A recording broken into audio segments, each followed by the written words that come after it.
France, 1999. The currency transition begins from the franc to the euro. Jacques Chirac is president. A new millennium awaits. A schoolgirl is raped and killed on her way home from school. Her mutilated body lies cold beside a field. Local detective Farion begins his investigation. However, in Bruno Dumont's Humanité, the police procedural plays second fiddle to a more contemplative study of Farion's day-to-day life in a drab suburb on the Belgian border. He once had a family, but they are gone. His neighbour, the ambivalent wench Domino, pities Farion and invites him to tag along to several dates with her uncouth lover Joseph. Farion's facial expression is plain but pained. The suffering of the world seems to dance across his pupils as he stares out at the world and sees cream wallpaper, a Eurostar speeding past the scene of the crime, a woman's vulva, mud. He is aroused, he is ashamed, he is diffident. Humanité, his second feature film, launched Bruno Dumont, winning him the Grand Prix at Cannes. The top Palme d'Or prize in that year went to Rosetta by the Belgian Dardenne brothers. It's MoobTube, the podcast that has male gaze for days. I'm Ralph, and I'm joined as ever by Owen. Owen, did you look fondly upon the ennui? Yeah, I had a lot of malaise in this film. You know, not the male gaze, it's the male malaise. That was the sound of a can opening. And the thing is, this is the first episode we've done where we've both physically been in the same room at the same time. Yeah. Exceptional. The restrictions have eased. The restrictions have eased indeed. Sorry, Mum and Dad, it's going to be another 2 weeks.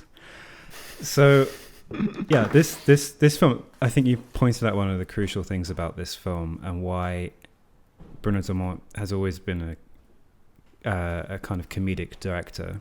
In a way, is because of the kind of bleak, and I won't give it the appellation of calling it like a dark or black comedy, because it's really, really not that, but there's a certain irony that kind of surrounds this whole film.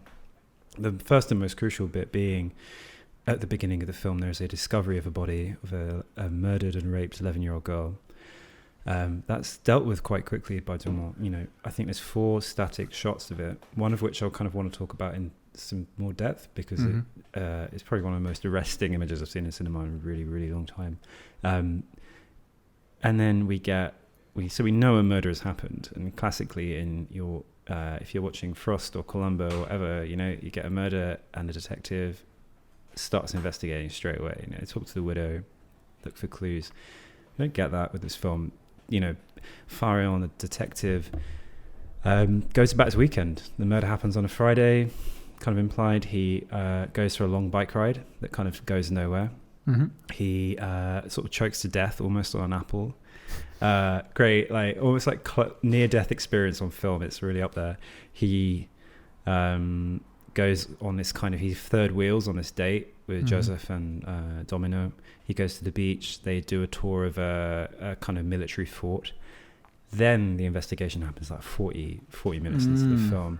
It's the best thing because it's like Dumont, you know, a lot, like literally the title of this film is Humanity. You know, Humanity.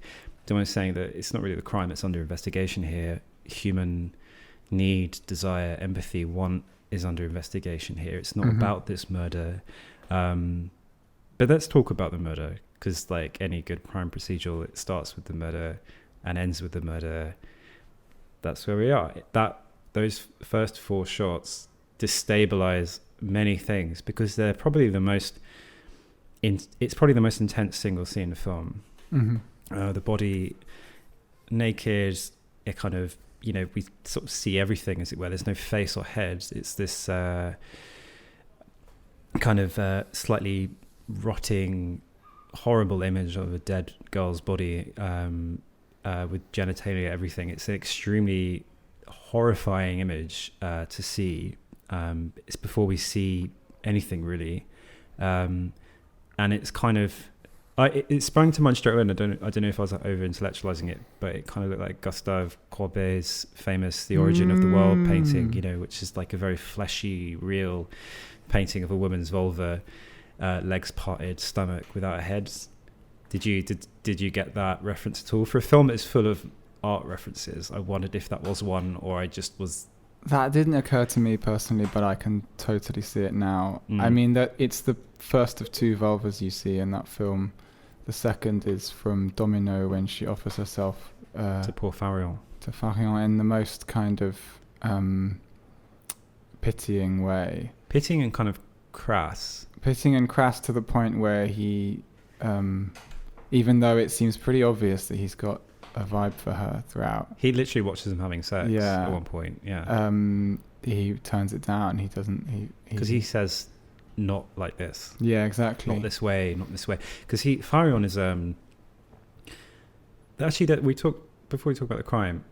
Describe Farion, because he's an unusual protagonist in a lot of ways because of his simplicity. Yeah. So the Wikipedia page for this film describes him as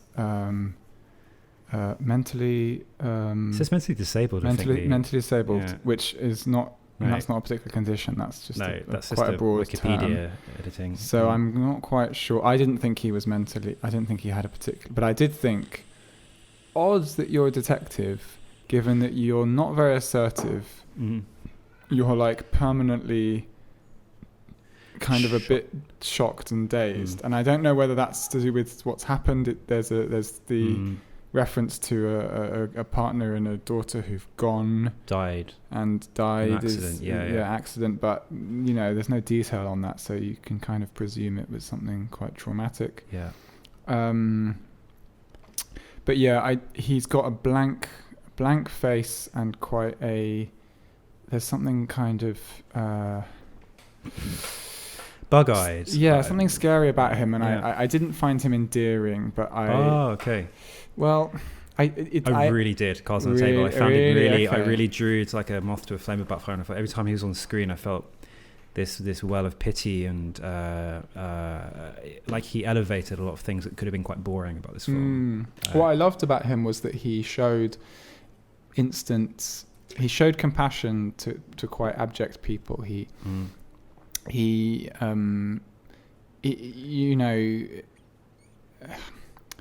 Even towards the end when Joseph is there, Spoiler alert. So, there's two spoiler levels here. Turn off now if you want to go and watch the film and then come back to the episode later once you've seen it, okay? Yeah, Fuck okay. Off. Come back. Well, there's an ending. So, there's an ending, a very ambiguous ending that I want to talk about here. Like... I know what you're going to say. Yeah. So let's can that for now. So there's the ambiguous ending, which we'll talk about in a bit later. But it feeds into this, which is that like I found Farion to be like disturbing in his kind of inability to stick up for himself or respond to situations in like a kind of human way. There was something maybe a bit autistic or something about him. Like it was weird in most films. Where you see detectives in films. You expect them to have a certain savviness and a certain instinct about human behavior. They might be social oddballs like Columbo with his trombone, but they're really fucking smart. They get on the scene and they see a connection somebody else doesn't. They pick up a fibre off the floor. Whereas Farion doesn't seem to know anything about policing. Even the idea he's municipal. He's municipal police in France, which might already imply it's not the same as the Police Nationale, the gendarme. It's like another more recent layer of policing that deals with they do not deal. Like I think the context for like French viewers might get is that these kind of police do not deal with anything like this ever. Like this is they would deal with like parking tickets and things like that. So, which might help explain why he and his boss, who's also kind of lovably odd in some ways. Yeah, it's an odd force. It's a really odd force. Force majeure. This is not because he, Pharaon is the way he holds his body. He has his arms always down his sides. He seems kind of uncomfortable in his body, but not aware of the fact he's uncomfortable in his body. Like you said, kind of pick up. He seems slightly autistic. I think it's a fair assumption. That's what I assumed. I read the Wikipedia article like you that was like he's meant to be the same. I was like, that's not a thing. But then was like, maybe that coloured my interpretation, because the other thing is he's gone through this implied trauma of his daughter and his wife dying in an accident. Also, Pharaon struck me philosophically as a figure, as a holy fool, and we've talked about holy fools on this show before, but he kind of is. He's someone who has almost like this Christ-like figure, reminding that like Dumont's first film was The Life of Christ, Jesus, it was like his literal first film was The Life of Christ. He's made films about mystics, about Joan of Arc. Like he's obsessed with holy, like innocents who have this fire of understanding, compassion in him. He has immense compassion. It's stroking a pig on the farm. It's his reaction to Joseph. Again, the spoiler, when Joseph turns out Joseph is a killer, he mouth kisses, he Frenches literally Joseph. His tender smelling of Domino's sweaty armpit. There's a scene with an immigrant, a legal immigrant, at one point who's being interrogated by the local police. Like kisses him as well. Kisses him, strokes his head, strokes the back of his neck. He's got this immense earthly desire to empathize with the world, and obviously the one person he cannot empathize with is the dead girl, because she's dead. But you don't think he does empathize with it, because he's very pained about. He's extremely pained at the start. Like like his colleagues are like, oh, go on, this is. This is your work. Because he says, I do not want to talk about it. He says to Domino at the beginning, he tries to talk to her about it, and he sort of says, "Oh, the girl was killed." He says, "Why would somebody do this?" Which is one of the few why questions in this film, because often people's behaviours aren't interrogated in this film at all. Like people just do stuff, and it's often very weird. And Pharaon is weird, but a lot of other people are weird as well. Like when they go to interview, Domino there says, "The world is sick, Pharaon," and walks off. She's more astute than him in a lot of ways. She's world weary, which is cynical. I mean, cynicism is sometimes astute. Sometimes mistaken for astuteness when things go a bad way. It's very shallow cynicism, because it doesn't help you unpack why, especially seeing as the murderer is her literal boyfriend Joseph, and she didn't understand that. And Joseph, she doesn't know it, presumably. Doesn't know it. That's what I mean. But his character doesn't reveal itself in that way. It doesn't seem to reveal itself particularly to Joseph even. Like Joseph seems incomprehensible. It's I'm going to sound like a know-it-all. I knew it was Joseph halfway through this film, not because I read anything, because so basically Joseph is a school bus driver. So at one point, our lonely protagonist Pharaon goes on the school bus run with Joseph as the driver to see what the route would have been like. There's two little girls who were the friend of the girl who was killed. They get off the bus. They're the last kids to get off the bus. So literally Joseph at that point is literally the last possible person who could have seen this girl alive. At that point my head said it's Joseph.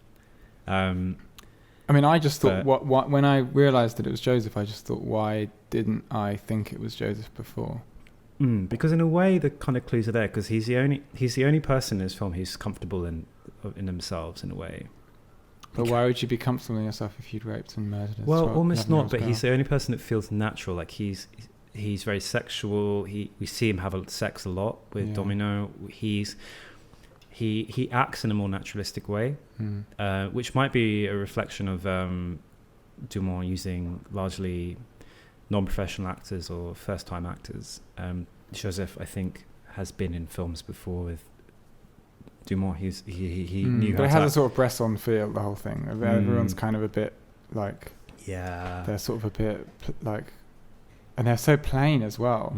I don't want to be like judgmental, but everyone's like a solid 4. True. Everyone is French people as well, Sorry, French I'm being people very are like that. You're being very dismissive, but It's true though, because even Domino, who is supposed to be the sexual love interest at the heart of the film, she's a very sexual person actually in the film, as we see. But you know, she's kind of the object of like Farion's lusts in a very. But she's like the only girl in town. She's the only girl in town. Yeah. Like she's got a bit of thigh and some blonde hair, you know. Like. Yeah, but she has got a weariness and aggression and coldness, which is quite appealing in some ways, I suppose. But there's actually, I think I want to talk about, because at the beginning we talked about art, right? We talked about Courbet's Origin of the World. Art appears so many times in this film, often kind of ironically, because this is the grimmest part of northern France. Have you spent? I know you made a film on interestingly, I think a Eurostar or a train going through northern France. I did, yeah. But that doesn't enlighten me at all about the region. No, I've been to this part of the world a lot.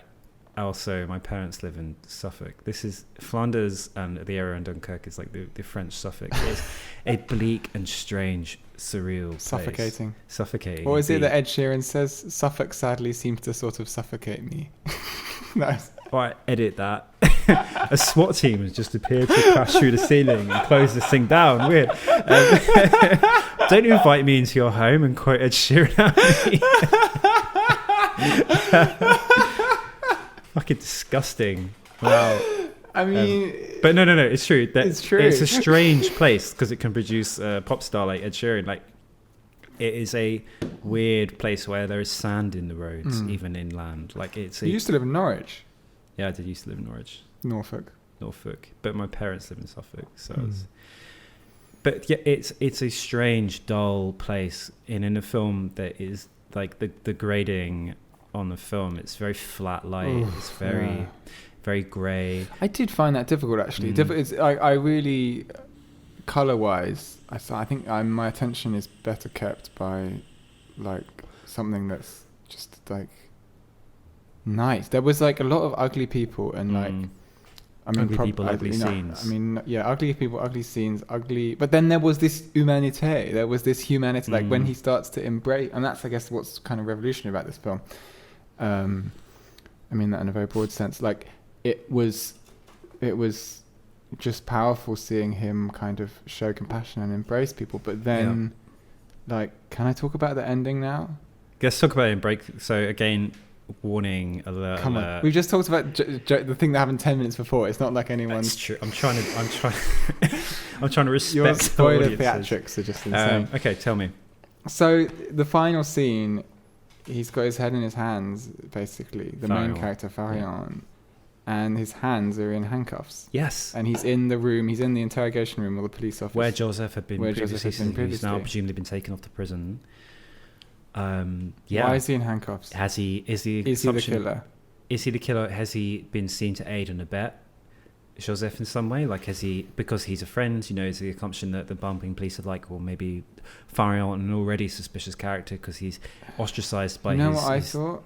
Yeah. I thought that they'd bullied a confession out of Joseph, and that's why Joseph was all kind of beat up. And he'd covered for... And actually it was done by Farion. I didn't read that. But I thought, then it was a bit like the ending of Nymphomaniac where the guy starts having a wank. Like, I just thought, worst ending in modern film. It's the worst ending in modern film. Shit. But I thought it's a little bit like that maybe, because you're presenting this person as having lots of compassion and humanity, and then you're doing the big switch at the end. I don't think it's that. I think in a way Farion is always our Joan of Arc. He's always our innocent idiot, our holy fool. I think throughout this film, think about the very beginning. The first thing we see Farion do, he's obviously found out about the murder. He collapses in a field of mud, holds the mud in his hand and screams. Yeah. And constantly he's touching things. He touches people's faces. He kisses them to empathize. He's wearing handcuffs. He's trying to empathize with Joseph as a guilty person. He's trying to. At the beginning, he's like, "Why could someone do this?" I believe that question because I don't think he's responsible for this. I think putting the handcuffs on and sitting in the same chair as Joseph was sitting on is his way of saying, "I am trying to channel and understand and contextualize what Joseph was feeling, and maybe that way I can comprehend this horror, this unspeakable horror. Why did Joseph do this? Boredom, perversion, like mental illness." And Dumont has an obsession with mental illness. Like, Camille Claudel, like his film with Murphy Benoche, like with Juliette Binoche, is about an artist in an insane asylum in 1915. In this film, Farion visits an insane asylum and embraces the psychiatric doctor. Actually, he hugs him for no reason. And in that way, I think it was Farion's way of absorbing the doctor's experience of being around mentally ill people. So I know what you're saying. I think both things are possible, right? Like, did Farion do it? Maybe. Or is Farion trying to channel Joseph's guilt and modus operandi? Is he like trying to like get inside the mind of the criminal, not in like a policey way, but in like an empath way? Yeah, somehow I find that ambiguity troubling. Go on. I mean, I guess the whole film is fucking troubling. You find that troubling? That's a good Wait thing. till you hear about the murder. No, but I think in a way that's the point, right? Like that, rape and murder, all that stuff. That's that's you get dozens of that stuff in films. But like when you've really gotten to know someone and kind of see them be tender and see them like suffer. And then you're given the chance, quite deliberately, I think, the director opens you up to the possibility that this person who you've 2.5 hours nearly that you've spent with him, almost exclusively with him. Yeah. You're then kind of presented with the possibility that perhaps he's Is done guilty. something disgusting. Well, actually, so when he goes on the bus run, which was my click in the head that Joseph might be responsible. He does the route, and there's a scene that sets him up following the girls, because the girls are walking home, and he's behind them. In theory, he's walking home to retrace the route, but obviously there's an element of suspicion and weirdness about it, because he's a man following these two girls down this empty lane. He then stops where the flowers are. There's a wreath and a memorial that's been laid at the side of the road for where the girl was found. He then just charges across the field, hands at his side, screaming, stops, and this is where he realizes there's a Eurostar terminal, and starts screaming again as the train passes. Is his rage at the incomprehension of evil, or is his rage a scream of guilt and remorse? Possible. I mean, it take also the Eurostar thing, like as a weird aside, like that's a red herring. That takes him to London, where he interviews an English couple. Yeah, very weird. Who were on the Eurostar, and they're asked these random questions about what they might have seen out of the window. And they wouldn't have seen anything. The train's moving so at 180 miles an hour. Yeah, they're just saying, I think we saw a child. Do you think that's his way of displacing, his clumsy way at doing a red herring and trying to almost displace responsibility? Somehow I feel more comfortable and more... Not comfortable, I don't know. I kind of feel like Farion's the killer. But I don't know if I'm just like hating on him because he's a bit cucked. I hadn't really opened myself up to that possibility. I was very wed to the idea that Farion was this empath character who's dumb and almost rendered stupid before the complexity of humanity, and he is our proxy in the film, and Joseph is truly guilty, and that he is trying to comprehend and touch and absorb everything about other people, which is why he grips the earth. It's why he bursts into tears and screams when he sees a rusted plough.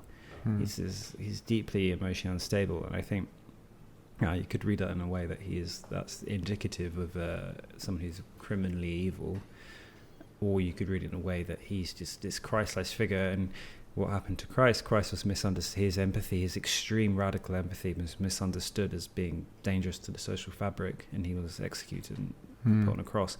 I think the more I watched this film, the more I drew these parallels between this holy fool and saw Farion as quite a Christ-like figure, because there's so many instances. Like it turns out he's the grandson of a famous Flanders artist who's actually a real artist. De Winter. There's an exhibition happening in a city nearby. He loans a portrait self-portrait of De Winter to the exhibition. He goes along, and the like curator's there. He's like, cheers for lending us this painting. And the curator's kind of a curator, so he's a businessman or whatever, and he's expected to do a little walk around. But Farion sees a portrait of a little girl, presumably quite a lot like the little girl that had been murdered, and sort of bows his head and closes his eyes and stands there before it. And that kind of is this moment where Farion is incredibly moved and emotional in the way that characters around him aren't. Like the curator doesn't really know what to do with it. He's just like, so... and Farion marches off. What did you get from that scene where he's like standing kind of dumbfounded in front of his painting? I mean, it's all of a piece with his other actions. I think those moments are kind of, those moments in the gallery and those moments in London are kind of this strange light relief. I mean, there's that moment when he's interviewing the London couple, and he looks out. Our English. And he looks out of the window in this kind of office block in London, and he must be in it would be Waterloo probably.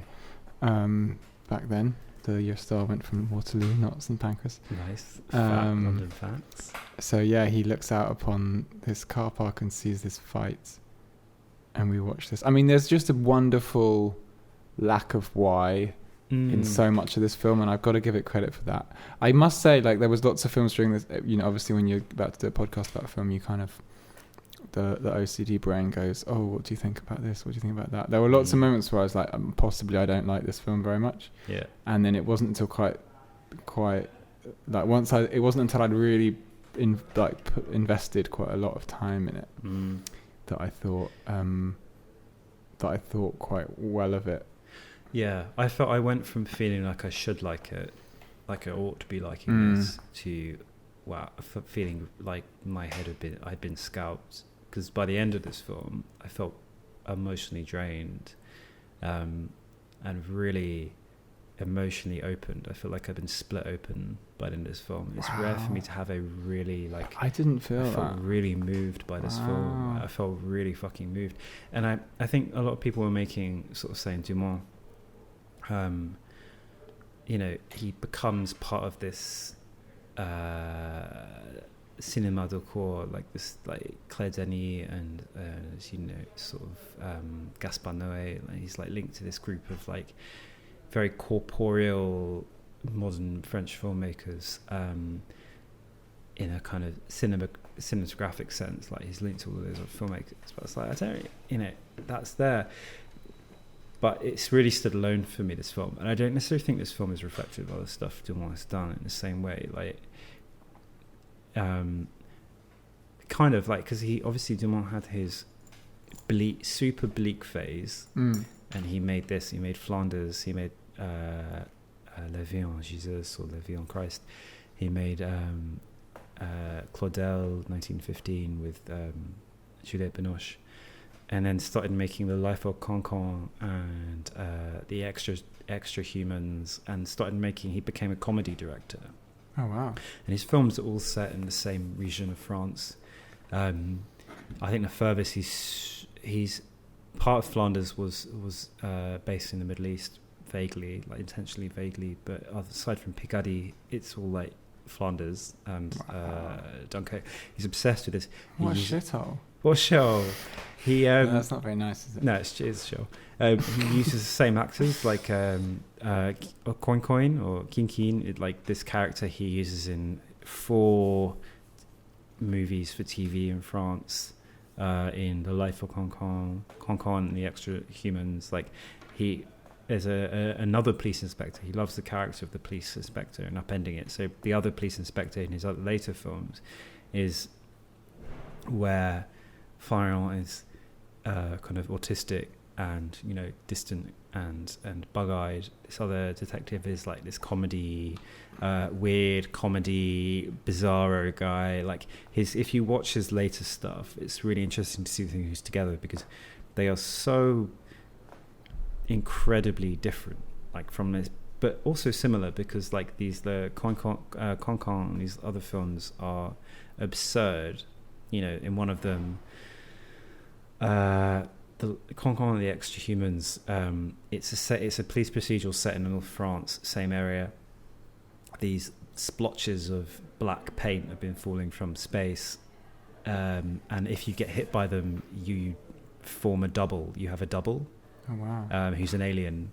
At the meantime, so it's sci-fi. It's very sci-fi. It's a color from outer space. You know, it's very H.P. Lovecraft, that kind of thing. But that film as well, and that series of films, there's also one thing that's always very present is the migrant camp in Calais.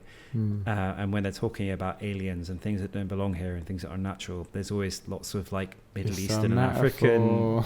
It's a metaphor, and it's those films are funny as shit. They're really good. It was one of the few times I thought, wow, French people can really do comedy films. I had no idea. Oh, come on, Tati. That's about different. Come on. Do you know, I know we're going off piste here, but if we could do Playtime, oof. There's some direct. Yeah, I mean, it's almost. I mean, I've never seen any Tarkovsky on movie. I would love. He's too expenny. I'd love to review a Tarkovsky film. Maybe we just will anyway. Maybe we just will. But let's pull back. So I want to ask you a couple of questions. So sure. You pretty sure Firearm done a deed. But let's talk about.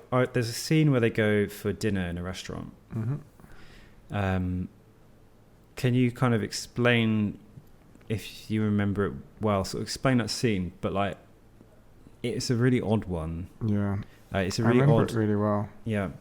Basically, it's Farion is on this third wheel excursion with the couple, Domino and Joseph, and they're at a table, and at a neighbouring table there's a group of men and women, quite young, who are cheering, singing along these sort of rude songs.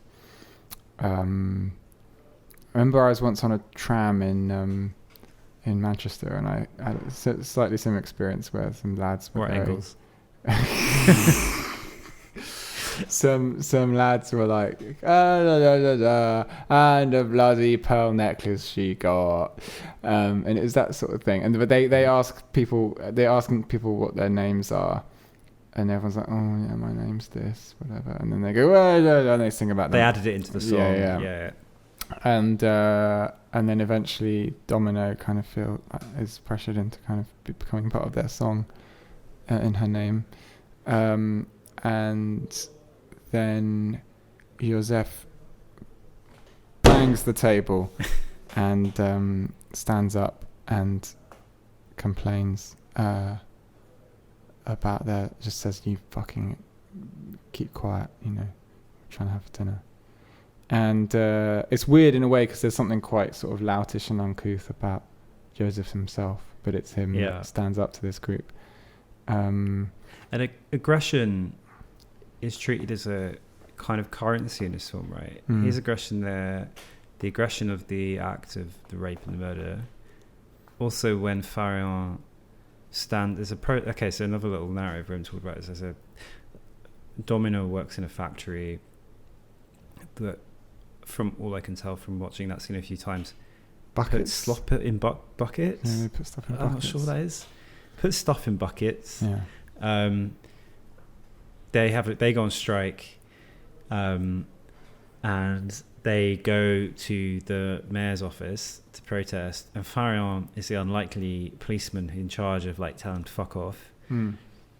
And he stands up to the demonstrators, including Domino, and he pushes Domino away. In the most feeble fucking way. Yeah, in the most feeble fucking way. And then like he pushes her away, but then later on she offers herself to him. Yeah. And she's kind of impressed by his strength. Is it because he's a cop that she gets turned on? Because he's like, it's the first time in the film where he like actually fulfills the role boss, he's supposed to boss. do. Yeah, he acts like a boss. He's like pushes her around a bit, which I guess is what she kind of wants. And she responds to that. So there's like a language of violence. But like, it's quite a weirdly anti-cop film in that the character that plays all the characters that play cops are like losers, bumbling idiots, they're total losers. cucks. Their car doesn't work. The car doesn't work. The car doesn't work. He has to restart it. They can't solve a murder properly when they probably did it. The one that did it was right in front of them. They go, you know, when they go to England and the investigation continues in England, even the English cop is shown to be a bit just again ennui, like, you know, he just doesn't give a shit. And like both him and Farion watch this attack happening out of the window, and the English cop, who seems to be, he's an English actor, but he seems to be fluent in French and English. He might be Swiss or something, I don't know, when I looked at the name, but he's like, you've done your research. That guy appears on screen for like 30 seconds. Yeah, I go hard when I need to. And he says, like, to no one in particular, he's like, "Oi, lads, someone's getting beat up outside." And that's it. But he's not shouting at anyone, and nothing happens. He says fellas, even though the people he's talking to, one of them is a woman. A woman and a man. I did wonder whether that was just a poor translation. I wondered if that was him talking to some invisible policemen that were going to go down, but he doesn't give them any instructions to intervene. And so they both stare out this window from this literal ivory tower, as it were, because they're in this impossibly high thing. The camera angle is really odd, looking down at these two taxi drivers or something fighting. And none of the taxi drivers are involved. No one's really involved apart from the people fighting. It made me think of Patrick Keeler's London, actually, that bit. Yeah. Just because it's the 90s and it's London, but there's just that stillness and that kind of... It makes me think of what King's Cross was like before the nice conversion was done. Just that sort of weird, plasticky, Blairish, like 90s. And a bit soiled and sooty and odd. And like... John Major. My granddad was born in King's Cross. Of all places. But not in the 90s. In the 90s. In the 1890s. Yeah, I am actually a fetus. Yeah, it shows. But yeah, there's just these odd scenes. Yeah, the police don't come across well, but no one comes across capable here. No one is capable of processing. People aren't capable of processing the existential complexities of big shit, of murder and death, of challenging things that challenge the social norm. They're also not very good at doing normal stuff. You know, every encounter, you know, Farion goes for a long cycle, he comes back and his neighbour's just like, "So, you went for a bike ride? Bet it was good." And it's just this awkward encounter, and Farion just kind of smiles at him intensely. It's like no interaction in this film is normal. Like, that's why I kind of mentioned Joseph, because the only time anyone seems to act normally, weirdly, is Joseph when he like swears at someone, pisses on a wall.